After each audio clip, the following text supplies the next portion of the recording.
আসসালামু আলাইকুম সবাইকে। তো আজকে আমরা ক্যাপশন দেখে এবং তোমরা অলরেডি বুঝতে পেরেছো আমরা কি নিয়ে আজকে আলোচনাটা হবে।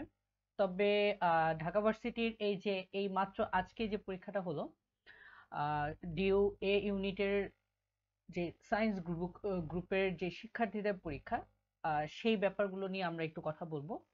তার পাশাপাশি আমরা আজকে ম্যাথমেটিক্সের যে রিটেন পার্টটুকু আছে সেটা সলিউশনটা দিব। এবং তার পাশাপাশি তোমাদের যদি এমসিকিউ সলিউশনটা দরকার হয় তোমরা হচ্ছে যে সেটা আমাদের কমেন্টে জানাবে।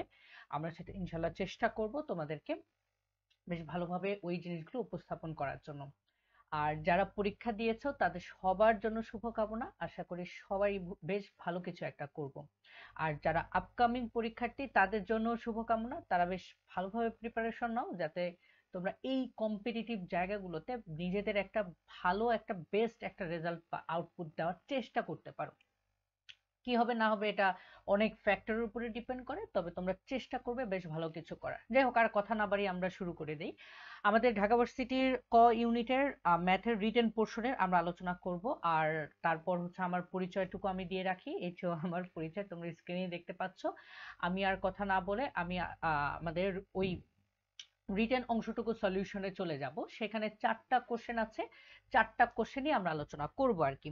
তো চলো তাহলে শুরু করে ফেলি। আমাদের যে প্রথম কোশ্চেনটা আছে সেটা আসলে বহুপদী থেকে এসেছে, second part, math second part, chapter 4 থেকে এসেছে। চলো দেখে ফেলি। তো কোশ্চেনে আমাদের দেখো একটা সমীকরণ দেওয়া আছে এবং দেখো কোশ্চেনটা খুবই সোজা, ঠিক আছে? তো দেখো এখানে একটা সমীকরণ দেওয়া আছে, x cube plus three x square plus 7x minus 5 equal to 0। এই সমীকরণে কয়টা মূল থাকবে? যেহেতু কিউব হয়েছে, তার পাওয়ার যত, চলকের পাওয়ার যত, তার মূল ততটা থাকবে। তার মানে এখানে পাওয়ার থাকবে, সরি, মূল থাকবে 3টা।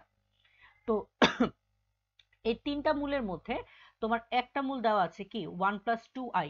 এটা কি একটা জটিল মূল। তোমরা জানো জটিল মূলগুলো অনুবন্ধী হিসেবে থাকে, অর্থাৎ 1 + 2i থাকলে আরেকটা অবশ্যই 1 - 2i হবে। তাহলে দেখো আমরা দুইটা মূল পেয়ে গিয়েছি এবং আরেকটা মূল সেটা আমরা আলফা ধরে নিব, তাহলেই কাজ শেষ। তো তাহলে আমরা এটা হচ্ছে যে সলিউশনটা করে ফেলি। সলিউশনটা কি হবে যে ধরি, বা এখানে আমরা এভাবে লিখতে পারি যে এর একটি মূল, এর একটি মূল 1 + 2i হলে আমাদের অপর মূল কি হবে, বা আরেকটি মূল হবে, অপর না বলে আরেকটি বলা উচিত, অপর না বলে আরেকটি মূল কি হবে, আরেকটি মূল হবে হচ্ছে যে 1 - 2i, অনুবন্ধী হিসেবে থাকবে বা তারা জোড়া জোড়া থাকে। এখন তাহলে হচ্ছে যে আমরা কি বলবো, তারপর হচ্ছে আরেকটা মূল বাকি থাকে না, দেখো 3টা মূল হবে। তার মানে আরেকটা আমরা ধরে নিব।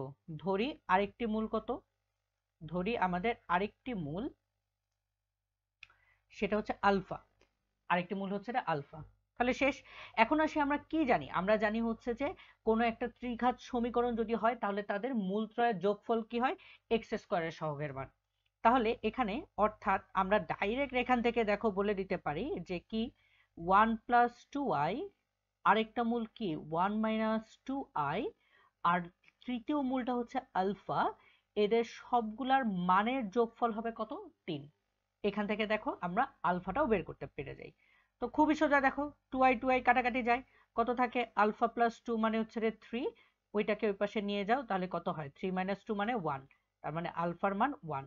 তাহলে হচ্ছে যে আমাদের মূলগুলো কি কি, আমাদের হচ্ছে যে মূলগুলো, দুইটা মূল বের করতে বলেছে, দুইটা মূল আমরা বের করেছি। মূলগুলো হলো একটা কি আলফার মান হচ্ছে যে 1, আর একটা কি 1 - 2i। This is our answer.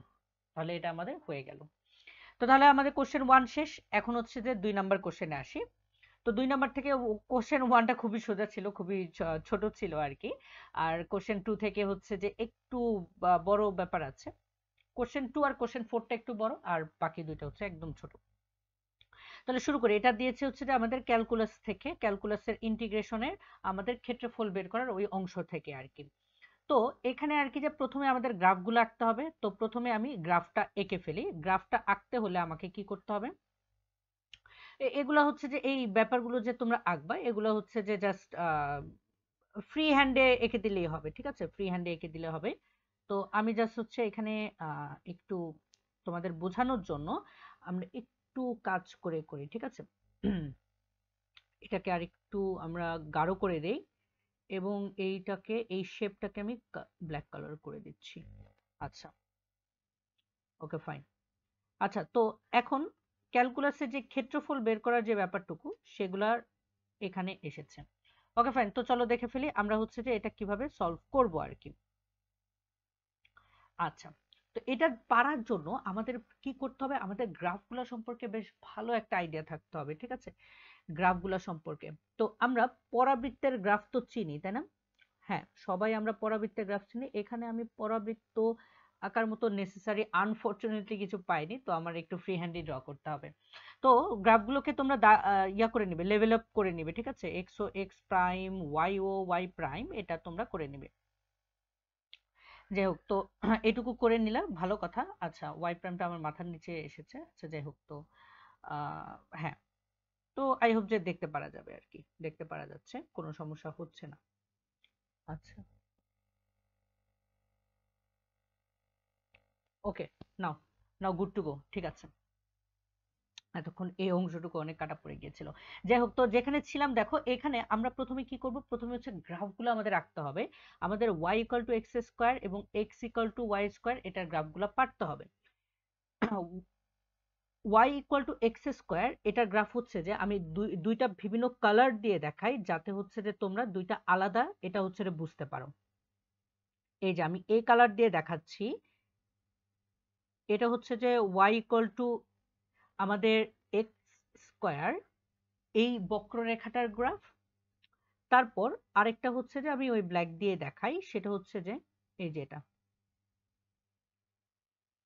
এই পরাবৃত্তটা, এই পরাবৃত্তটা হচ্ছে কালো কালারের, সেটা হচ্ছে যে y square equal to x, এটার গ্রাফ, ঠিক আছে? তো তোমরা খুব আমি আশা করি তোমরা খুব ভালো একটা ধারণা রাখো এই গ্রাফগুলো সম্পর্কে, ঠিক আছে? তো আমাদের এদের দ্বারা আবদ্ধ এই রেখাটার বা আবদ্ধ এই যে অংশটুকু আমি গাঢ় করে দিচ্ছি, এই অংশটুকুর হচ্ছে যে তোমাদের ক্ষেত্রফলটা বের করতে হবে। তো এই অংশটুকুর ক্ষেত্রফল বের করতে হলে কি করতে হয়, আমরা এদের বিন্দুগুলা বের করি, কোন বিন্দুতে তারা ইন্টারসেক্ট করে। তারা হচ্ছে যে 0 0 বিন্দুতে ইন্টারসেক্ট করে এবং এই বিন্দুটা কত সেটা হচ্ছে আমাদের বের করতে হবে। তাহলে এই পয়েন্টটা কি দেখো, এই যে এই পয়েন্টটাকে আমি এ যদি বলি, এই এ পয়েন্টটা হচ্ছে যে y equal to x square, y square equal to x, দুইটারই একটা কমন পয়েন্ট। তার মানে আমি y এর মানটা এখানে বসিয়ে দিতে পারি। তাহলে এখান থেকে যে কোনো একটা জায়গায় মান বসালেই হয়। দেখো এখানে কি আসে, এখানে y equal to x square আছে। আমি এই এক্স এর জায়গায় আমরা এই ওয়াই স্কোয়ারের মানটা আমরা বসাই দিতে পারি, বা যে কোনো একটা করলে হয়, বা এই এটাকে হচ্ছে যে আমরা এখানে এক্স এর জায়গায় ওয়াই এর মান বসাচ্ছি, অথবা ওয়াই এর জায়গায় আমরা এক্স এর মানও বসাতে পারতাম, একই একই আসতো। তো ওয়াই ইকুয়াল টু তাহলে কত হয়, এক্স মানে হচ্ছে ওয়াই স্কোয়ার, এভাবে বসিয়ে দিলাম, তাহলে আমাদের কত আসলো এখানে, y equal to y to the power 4। তো এটাকে আমরা ওই পাশে নিয়ে যাই, নিয়ে গেলে কি হয়, y কমন নাও, কমন নিলে হয় y cube minus one, y cube minus one equal to 0। তার মানে y এর মান কি আসে, একটা 0, আর একটা কি আসে, y কিউবের মান আসে 1, তো y এর মান আসে 1, ঠিক আছে? আরো একটা মান হয়, আরো দুইটা মান হয়, ওগুলো আমি আর নিচ্ছি না। তো তাহলে হচ্ছে যে আমরা কি দেখলাম, আমরা দেখলাম হচ্ছে যে ওয়াই এর দুইটা মান পেয়ে গেলাম। একটা দেখো 0 0 এই পয়েন্টটা নির্দেশ করতেছে, আর এই যে এ পয়েন্টটা বললাম তার কোটি পেয়ে গেলাম কত, 1। তো এটা যদি কোটি 1 হয়, ভুজ পাওয়ার জন্য আমি যে কোনো একটা এই সমীকরণ এই সমীকরণ যে কোনো একটা সমীকরণে বসাই দিলেই হবে। তাহলে সেই সমীকরণে বসায় দাও, তাহলে কত আসে, যে 1 স্কোয়ার মানে হচ্ছে যে এক্স, আমরা এটাতেই বসালাম, চলো। তাহলে এক্স এর মান কত আসে, এক্স এর মানও 1 আসে, প্লাস মাইনাস 1 আসতে পারে, বলতেই পারো। মাইনাস 1 হচ্ছে যে নিচে হবে, প্লাস 1টা উপরে হবে, কারণ দেখতে পাচ্ছি এটা প্রথম চতুর্ভাগে। তার মানে এ পয়েন্টটাও পেয়ে গেলাম। তাহলে আমরা বুঝে ফেললাম কি করতে হবে, যখন সীমাবদ্ধ ক্ষেত্রফল বের করতে হবে, আমাদের তাদের ইন্টারসেক্টিং পয়েন্টগুলো আমাদের প্রথমে বের করতে হবে। তাহলে পয়েন্টগুলো আমরা পেয়ে গেলাম। আচ্ছা, ঠিক আছে, তো তাহলে এই পর্যন্ত আমাদের কাজ করাটা শেষ। আচ্ছা, তো আমি তাহলে হচ্ছে যে এই জিনিসটা একটু ক্লিন করে আমি সামনে আগাই। জি, হ্যাঁ। তো প্রথম কাজ শেষ। প্রথম কাজ কি ছিল আবারও বললাম, প্রথম কাজ ছিল হচ্ছে যে আমাদের এটার দুইটার ওই পয়েন্টটা বের করা, যে কোন পয়েন্টে ইন্টারসেক্ট করে। তো এখন আসে হচ্ছে যে তারপর কি করতে হবে, তারপর হচ্ছে যে এটার ক্ষেত্রফল বের করতে হবে। কিভাবে, আমরা জানি ক্ষেত্রফল বের করার জন্য আমাদের ফর্মুলাটা হচ্ছে যে upper function minus lower function. Dx হতে পারে, ডিওয়াইও হতে পারে। আমরা ডিএক্স নিয়ে আপাতত কাজ করছি। আর এখানে লোয়ার লিমিট, এখানে আপার লিমিট হবে, আপার লিমিট। তো তাহলে আমরা কি করব, আপার ফাংশন মাইনাস লোয়ার ফাংশন। আপার মানে যে উপরে আছে, লোয়ার মানে যে নিচে আছে। এখানে দেখো আপার ফাংশন কি এই কালো কালারের, এটা না, দেখো এই কালো কালারের, এই জন্য দুইটা আলাদা কালার দিয়ে এঁকেছি। এবং এই নীল কালারের সেটা কি লোয়ার ফাংশন, তার মানে আমাদের y square equal to x, এটা হচ্ছে আপার ফাংশন আর এটা হচ্ছে আমাদের লোয়ার ফাংশন। ঠিক আছে, তার মানে আমরা উপরে যেটা আছে সেভাবে আমরা করে ফেলবো। উপরে যে ফাংশনটা আছে সেটাকে আমরা মাইনাস করব নিচের ফাংশন থেকে। তাহলে এখানে আমরা দেখি কি আছে। এখানে আপার ফাংশন হচ্ছে যে এখন y equal to x square, এটা হচ্ছে যে কি আমাদের 1 নম্বর সমীকরণ, এবং y square equal to x, এটাকে আমরা কি লিখতে পারি, y equal to root x, এটা হচ্ছে আমাদের দ্বিতীয় সমীকরণ। বুঝছে ব্যাপারটা? এখন আসি হচ্ছে যে এই y, তোমরা হচ্ছে y স্কোয়ার থাকুক বা যাই থাকুক না কেন, তাকে y equal to something x এটা বানাতে হবে। কারণ যে আপার ফাংশন মানে হচ্ছে y ইকুয়াল টু সামথিং, এই ফরম্যাটে লেখা, আর কিছুই না। তাহলে সুতরাং ক্ষেত্রফল বের করাটা আমাদের আর কোনো ব্যাপারই না, আমাদের সবকিছু এখন পাওয়া শেষ। সুতরাং ক্ষেত্রফল আমাদের কত হবে, ক্ষেত্রফল হবে ইন্টিগ্রেশন অফ, এখানে দেখো আপার ফাংশন কে বলেছি y equal to x square, y equal to x square মানে কি y equal to root over x. ঠিক আছে, sorry my bad, y square equal to x, এটা হচ্ছে আপার ফাংশন, একটু ভুল বলেছি, y square equal to x এটা আপার ফাংশন। তার মানে হচ্ছে যে আমাদের upper function minus lower function করতে হবে। এখানে দেখো আপার ফাংশন হচ্ছে রুট এক্স এবং লোয়ার ফাংশনটা কত, দেখো লোয়ার ফাংশন হচ্ছে যে এক্স স্কোয়ার ইন্টু ডিএক্স, এটা করলেই হয়ে যাবে। এখন আমাদের কি করতে হবে, লিমিট বসাতে হবে। ফাংশনটা হচ্ছে যে দেখো এক্সটা শুরু হয়েছে কোথায়, শুরু হয়েছে বা সেটা সবচেয়ে নিচের মান হচ্ছে যে 0, সবচেয়ে উপরের মান হচ্ছে যে 1, 0 থেকে 1 পর্যন্ত ইন্টিগ্রেশন করলেই কাজ শেষ। তাহলে এখানে আর ইন্টিগ্রেশন করাটা কোনো ব্যাপারই না, দেখো এটা হচ্ছে x to the power half, তারপর dx, তারপর মাইনাস, এটা হচ্ছে এক্স স্কোয়ার ডিএক্স, এবং প্রত্যেকটার উপর আমি তাদের যে লিমিটটা সেটা বসিয়ে দিলাম। তো এটা তো ইন্টিগ্রাল, তো তোমরা করতেই পারো, কত আসবে যে x to the power n, integration of x to the power n কি x to the power n plus 1, নিচে n প্লাস 1, আর লিমিটটা ফ্রম 0 টু 1। আর এখানেও ওই একই কথা, পাওয়ারটার সাথে 1 যোগ হবে, এখানেও 1 যোগ হবে ফ্রম 0 টু 1। ঠিক আছে, এই পর্যন্ত ব্যাপারটা আমাদের হয়ে আসলো। তো এখন আমরা হচ্ছে যে উপরের এই জায়গাটুকু একটু ক্লিন করে দিচ্ছি। এখন হচ্ছে যে আমরা আমাদের ক্ষেত্রফল বের করার জায়গাটা চলে যাই। আচ্ছা, তো এই জায়গাটাকে আমি আরেকটু উপরে উঠিয়ে লিখি, তাহলে হচ্ছে যে আমার জন্য একটু বেটার হবে আর কি। তো আশা করি বুঝতে পারা যাচ্ছে, এগুলো প্র্যাকটিস করতে করতে দেখবা যে খুব সহজেই এগুলো করতে পারবা। এগুলো কিন্তু অত বড় জটিল কোনো ক্যালকুলেশন না, অনেক বড় কোনো ক্যালকুলেশন না কিন্তু, ঠিক আছে, এগুলা খুবই সিম্পল ক্যালকুলেশন। তো এগুলো আর কি যে করতে আশা করি বেশি সময়ও লাগবে না। যাই হোক, তো আমরা যেখানে ছিলাম, এটা করলে কত আসে, এখানে এখানে করলে আসে হচ্ছে যে 3/2, এক্স টু দি পাওয়ার উপরেও কত আসে 3/2, নিচেও আসে 3/2, এটা কত হচ্ছে যে ফ্রম 0 টু 1, অ্যান্ড ওখানে কত আসছে, ওখানে আসছে এক্স কিউব, নিচে 3 ফ্রম 0 টু 1।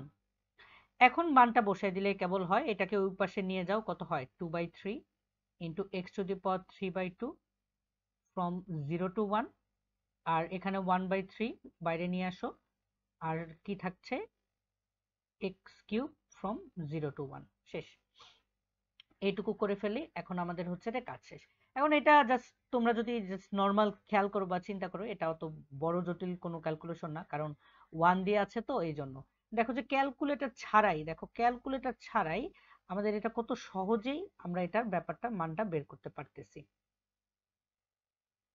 আচ্ছা আচ্ছা, তো এখন দেখো যে এই জন্য দেখো 1 দেওয়া হয়েছে, দেখো যাতে খুব সহজেই করা যায়। তো 1 দিয়ে করলে 1 এর পাওয়ার যাই হোক না কেন তুমি জানো কত হয়, 1ই হয়, মাইনাস 0 বসাও, এখানে 0 হবে, আর উপরে হবে হচ্ছে যে 1/3, এখানে 1 কিউব মানে 1, আর 0 তো বসালে 0ই হচ্ছে। তো আলটিমেটলি এখানে শুধু 1 থাকছে, মানে 2/3 মাইনাস 1/3, কাজ করো কত আসে, 2 মাইনাস 1 আসে 1/3 বর্গ একক, এটাই হচ্ছে যে আমাদের এদের ক্ষেত্রফল, শেষ অ্যান্সার। দেখো অত বেশি জায়গাও লাগতেছে না, অত বেশি কোনো সমস্যাও হচ্ছে না। তো আশা করি এই ব্যাপারটা আমরা বুঝতে পারলাম। তো এখন আসি হচ্ছে যে তারপরের সমস্যা, এটা হচ্ছে যে এটাও একটা ছোট একটা সমস্যা, ওই যে বলেছিলাম দুইটা ছোট দুইটা কঠিন দুইটা একটু বড় দিয়েছে। তো এটা হচ্ছে যে আমাদের ত্রিকোণমিতি প্রুফের জায়গা। তো অনেকেই আমি যে প্রুফ যদি পড়াতে যাই দেখি যে আমার অনেক স্টুডেন্ট ওরা প্রুফ পড়তে কেমন নাক কুচকায় বা এরকম হয়। তো দেখো এই প্রুফ গুলা কিন্তু এখানেও আসছে। এবার এমএসসি পরীক্ষার সময় হচ্ছে প্রুফ আসে, ঠিক আছে? তো প্রুফ গুলো তোমরা এই ছোটখাটো দেখার চেষ্টা করবা। তো এখন আসি যে এটা ইকুয়াল টু এটা দেখাতে হবে। তো এটার জন্য হচ্ছে যে আগে বলে রাখি কিভাবে করব। তোমরা এটা জেনে আছো যে tan a প্লাস b এর ফর্মুলাটা কি, যে tan a প্লাস b এর ফর্মুলাটা হচ্ছে tan a plus tan b divided by হচ্ছে যে 1 minus tan a tan b। এটা তোমরা জানো, এটা ধরেই হচ্ছে আমি প্রুফটা করব। তো ধরে নেই যে আমাদের tan ইনভার্স x মানে বড় হাতের a, তার মানে tan কে ওই পাশে নিলে কি আসে, বা উভয় পক্ষের tan নিলে tan এ মানে x আসে। তারপর tan ইনভার্স y কে আমি যদি b ধরি তাহলে আমাদের কি আসবে, tan কে উভয় পক্ষে tan নিলে আমার এখানে কি আসবে, tan b মানে y আসবে। তাহলে এই তো হয়ে গেল।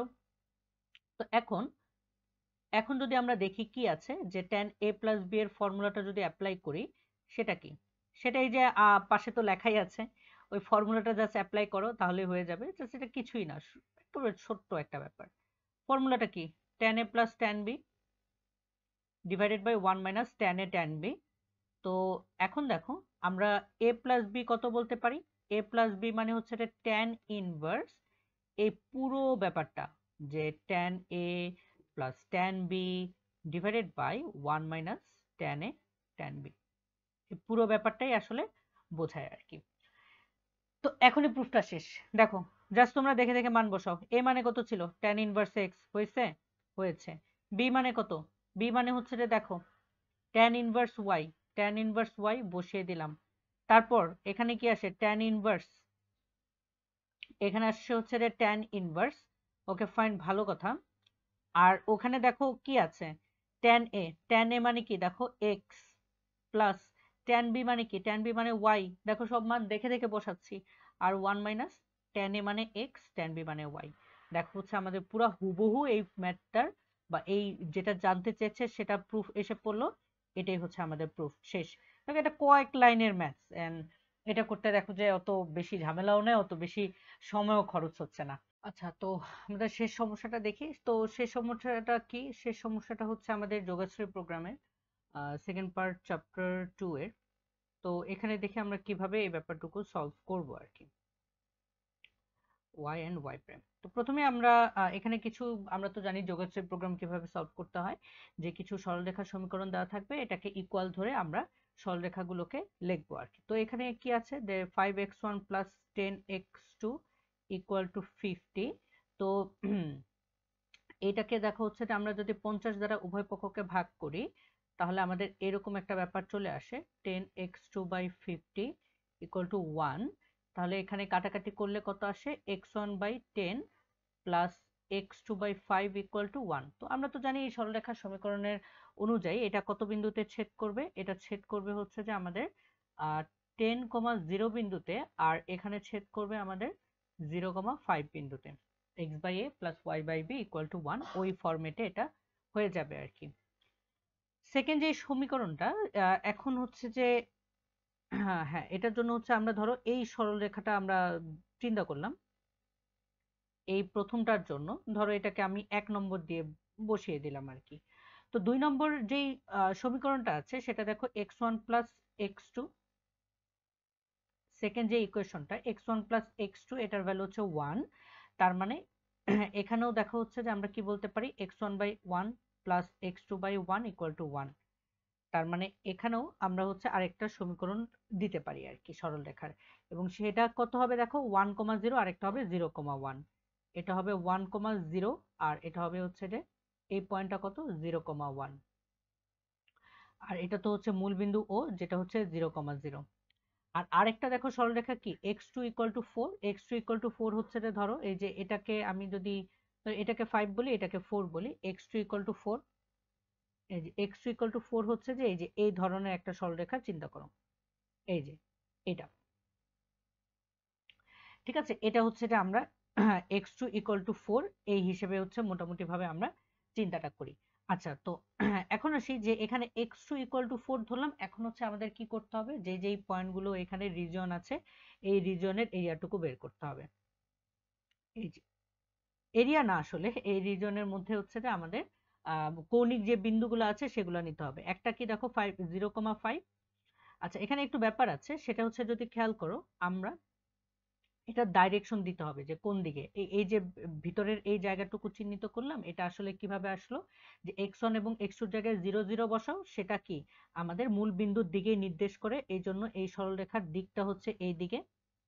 তারপর সেকেন্ডটার জন্য তুমি 0 0 বসাও, সেটার হচ্ছে যে দিক কি আমাদের এটা মিথ্যা প্রমাণ করে। x1 এর জায়গায় 0 বসাও, x2 এর জায়গায় 0 বসাও, মানে হচ্ছে যে 0 0 আমাদের এই দিকে না অপর দিকে আছে। এই ব্যাপারগুলো তো আমরা জানি। আর তারপর এখানে দেখো যে x2 ইজ লেস দেন 4, তার মানে 4 এর চেয়ে ছোট, আমাদের এই দিকে হবে এটা। আর এটা হচ্ছে যে কত হবে, এটা হচ্ছে যে 4,0 পয়েন্ট। ঠিক আছে, আর বাকি যে সরলরেখা দেওয়া আছে x1 equal to 0, y1 equal x2 equal to 0, এটা আসলে আমাদের x অক্ষ এবং y অক্ষকেই নির্দেশ করছে আর কি। তো তাহলে আমাদের মোটামুটি সবই দেওয়া শেষ। এটা কিন্তু ইকুয়াল ছিল আমার, হ্যাঁ এটা ইকুয়াল ছিল। হ্যাঁ, আমাদের এগুলা বাদে মোটামুটি সব শেষ। এখন হচ্ছে যে আমাদের কি করতে হবে, যে এখন আমাদের কৌণিক বিন্দু প্রত্যেকটা বের করতে হবে।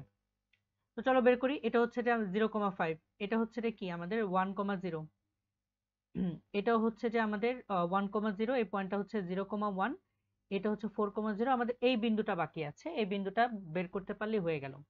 তো এটা ছিল x ইকুয়াল টু 4 এই সরলরেখা, আর এই সরলরেখাটা কত ছিল, বা x2 ইকুয়াল টু 4, আর এই সরলরেখাটা, তার মানে এটার ভুজ হবে হচ্ছে 4। ঠিক আছে, এটার ভুজ হচ্ছে আমাদের 4 হয়ে গেল। আর এটার সরলরেখাটা কি ছিল, 5x1 plus 10x2 equal to 50, এটা ছিল আর কি। তো এই 4টা আমাদের এখানে বসায় দিলেই আমরা হচ্ছে যে আসলে পেয়ে যাব এটার কোটিটা কত। ভুজটা তো আমরা 4 পেলাম, কোটিটা কত হবে এটা হচ্ছে যে আমরা বের করতে পারবো আর কি। তো মাই ব্যাড। তো এখানে x2 ইকুয়াল টু হচ্ছে যে 4, ভালো কথা, এটা হচ্ছে যে আমরা পেলাম। তো এখানে বসিয়ে দিলে হয়ে যাবে, কত আসে এখানে 4 5 20 আসে, প্লাস 10, x2 ইকুয়াল টু হচ্ছে যে 50। তো সুতরাং আমাদের কত আসে, 10x2 ইকুয়াল টু 50 মাইনাস 20, 30 আসে। এটা হচ্ছে 10x2 এর মান। সুতরাং x2 এর ভ্যালু কত আসে, 30/10 করলে হচ্ছে যে 3 আসে, মানে হচ্ছে এটার কোটিটা হচ্ছে যে 3।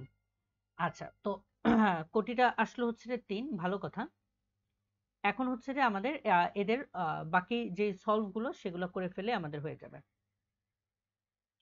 তো বাকি সলভ কিভাবে করব, যে এখন আমাদের কাজগুলো কি ছিল, আমি যদি আরেকবার ছোট্ট করে রিপিট করি, প্রত্যেকটা সরলরেখার সমীকরণগুলো আমাদের লিখতে হবে। তারপর কোন দিকে যায় সেটার ওই চিহ্নটাও হচ্ছে যে আমাদের দিতে হবে, কোন দিকে যায় আসলে, কোন দিকে যায় সেই চিহ্নটাও হচ্ছে যে আমাদের মোটামুটি ভাবে দিতে হবে। তো এখন আর আরো একটা হচ্ছে যে ইস্যু, সেটা হচ্ছে যে এখানে একটু আহ, আরো একটা ব্যাপার, সেটা হচ্ছে যে যেই দিকগুলা থাকবে, এইখানে অনেকগুলা সরলরেখা সমীকরণ দেওয়া থাকবে। তো সবগুলার যেই কমন যে রিজিয়নটা, সেটা নিয়ে হচ্ছে যে আমরা আসলে কাজটা করব। এখানে এই রিজিয়নটা নিয়ে কাজ করেছি। আর এখানে একটু কনফিউশন লাগতে পারে, x2 equal to x2 is greater than or equal to 4, এখানে x2 হিসেবে আমরা এই সরলরেখাটাকে বুঝবো। এই যে এখানে x2 হিসেবে আসলে আমরা এইভাবে বুঝবো যে সেটা আমাদের x অক্ষের উপর লম্ব হবে, এই ধরনের, মানে হচ্ছে যে এইভাবেই এটাকে হচ্ছে যে ধরে চিন্তা করে আগাবো আর কি। ঠিক আছে, তো এভাবে ধরে হচ্ছে যে মোটামুটি আগালে আমাদের সলিউশনটা খুব সহজেই চলে আসবে আর কি। আচ্ছা, তো তারপরে ব্যাপারটুকু কি, আমাদের একটা অভীষ্ট ফাংশন দেওয়া আছে, ওই অভীষ্ট ফাংশনে কেবল আমরা মানগুলা বসাবো, তাহলে আমাদের হয়ে যাবে। আমাদের অভীষ্ট ফাংশনে মানগুলা বসাতে হবে। তো চলো অভীষ্ট ফাংশনে আমরা মানগুলা বসাই। এখানে অভীষ্ট ফাংশন দেওয়া আছে হচ্ছে এটা, এটাকে আমরা z ধারা লিখি আর কি। তো এখানে হচ্ছে যে আমাদের কি z equal to 2x1 plus 7x2, এখানে আমাদের এটা হয়ে গেল। আর এখানে হচ্ছে যে x1 আর x2। আচ্ছা, তো x1 আর x2 এর মানগুলো কি কি আমরা লিখি। একটা হচ্ছে যে আমাদের 0,5, আরেকটা হচ্ছে যে 0,1, আরেকটা পয়েন্ট দেখো এটা কত 1,0, আরেকটা এই পয়েন্ট কত দেখো 4,0, আরেকটা এই পয়েন্ট কত দেখো 4,3। এই মানগুলো আমরা এখন এই সমীকরণে বসাবো, ঠিক আছে? x1 এর জায়গায় এটা, x2 এর জায়গায় এটা। তো x1 এর জায়গায় বসাও, কত আসে? এটা 0, এটা হচ্ছে 5 7 35, 0 প্লাস 0 প্লাস 35 মানে হচ্ছে 35 আসে। তারপর 0 বসাও, 0 আর 1 বসালে 7, এটা আসে 7। 1 বসাও, 2 একে 2, 0, কত আসে? 2। তারপর হচ্ছে যে আমাদের 4,0 বসাও, 4 দুগুণে 8 প্লাস 0, 8 আসে। তারপর 4,3 বসাও, যে কত আসে? যে 4 দুগুণে 8, 3 7 21, 29 আসতেছে। তো এরকম অনেকগুলা হচ্ছে যে জেড এর আমরা মান পেয়ে গেলাম। তো এখন আমাদের কি বের করতে হবে বা কি জিনিসটা হচ্ছে যে আমাদের দরকার, সেটা হচ্ছে যে এই যে অভীষ্ট ফাংশনের আমাদের লঘিষ্ঠ মান চেয়েছে। আমাদের কি চেয়েছে দেখো, অভীষ্ট ফাংশনের লঘিষ্ঠ মান। তো এখন আসি হচ্ছে যে আমাদের লঘিষ্ঠ মানটা হচ্ছে যে আমরা কিভাবে বের করব। তো এখানে লঘিষ্ঠ মানে কি, দেখো লঘিষ্ঠ মানে হচ্ছে যে এটার সবচেয়ে ছোট মান কত, ঠিক আছে? এটার মধ্যে তোমরাই দেখতে পাচ্ছ সবচেয়ে ছোট মান কত। এখানে সবচেয়ে ছোট মান হচ্ছে যে এখানে আমাদের 2, ঠিক আছে? তার মানে হচ্ছে যে এখানে এই জেড এর লঘিষ্ঠ মান কত? সুতরাং জেড এর লঘিষ্ঠ মান এটা হচ্ছে যে 2। এটা হচ্ছে যে আমাদের অ্যান্সার, শেষ। তো বুঝতে পেরেছি ব্যাপারটা। তো জেড এর হচ্ছে যে লঘিষ্ঠ মানটা 2। তো এরই মাধ্যমে দেখো হচ্ছে যে আমাদের যেই কোশ্চেন গুলো ছিল, 4টা কোশ্চেন, সেই 4টা কোশ্চেনেরই সলভ আমরা বেশ ভালোভাবে করতে পারলাম। তো যাই হোক, তো আশা করি বুঝতে পেরেছি। কোনো জায়গায় কনফিউশন হলে জানাবা, এবং হচ্ছে যে ওই ব্যাপারটুকু নিয়ে যদি একটু কনফিউশন থাকে, x2 is greater than or equal to 4, তোমরা হচ্ছে যে এই ব্যাপারটুকু একটু তোমরা বই ঘাটলেই পেয়ে যাবা। তোমাদের ওই থিওরিটিক্যাল ব্যাপারে এটার ব্যাখ্যাটা সব দেওয়া আছে। তো আমি আর এগুলো নিয়ে আর কথাবার্তা আর আগাচ্ছি না। তো আমি জাস্ট হচ্ছে সলভ গুলা দেখিয়ে দিলাম কিভাবে তাড়াতাড়ি সলভ করতে হয়, তারও কয়েকটা হয়তো বা ব্যাপার দেখালাম এবং ব্যাখ্যা দেওয়ার চেষ্টা করলাম আর কি। তো প্র্যাকটিসের মাধ্যমে তোমরা আসলে এই জিনিসগুলোকে আরো মিনিমাইজ করে আনবা যত কম সময় করা যায়। তো যাই হোক, তো আজকে তাহলে আপাতত এই পর্যন্তই। ইনশাল্লাহ পরবর্তীতে আমরা দরকার হলে তোমাদের এমসিকিউ যদি দরকার হয়, সেগুলো তোমরা জানাবা। সেগুলো নিয়েও আমরা আরো একটা ভিডিওতেও আসতে পারি। তো আজকে তাহলে হচ্ছে যে এই পর্যন্তই। ধন্যবাদ সবাইকে।